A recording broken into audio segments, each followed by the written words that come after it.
So A.W. Tozer has this beautiful quote. He says, what comes to mind when you think about God is the most important thing about it. He's basically trying to say what you believe about God shapes everything to do with your life. Think of it like this.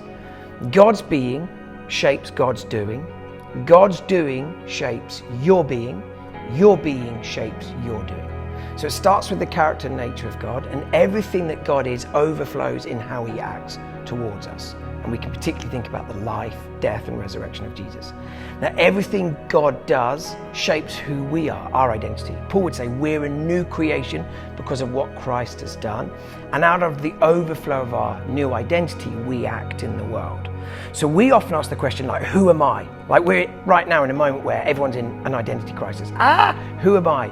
There's this beautiful moment in the story in Exodus where God encounters Moses and says to Moses, I've got this mission for you. I want you to go to Pharaoh and liberate my people. Moses freaks out, and the obvious question is the question we're asking, who am I that I should go to Pharaoh? Like, identity crisis moment. And notice in this text, God doesn't even answer that question because it's fundamentally the wrong question. It's an important question, but there's a more important question.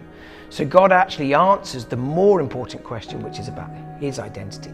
And this is the moment where he reveals his name. And for the Jewish people, this is one of the most sacred parts of the sacred text, God revealing his name and drawing them into relationship with him. So rather than sort of giving Moses a bit of a boost up chat, you're amazing, you got this, Moses, like you were the one, yeah. He says, like, can I actually go to a more important question about my identity? This is who I am.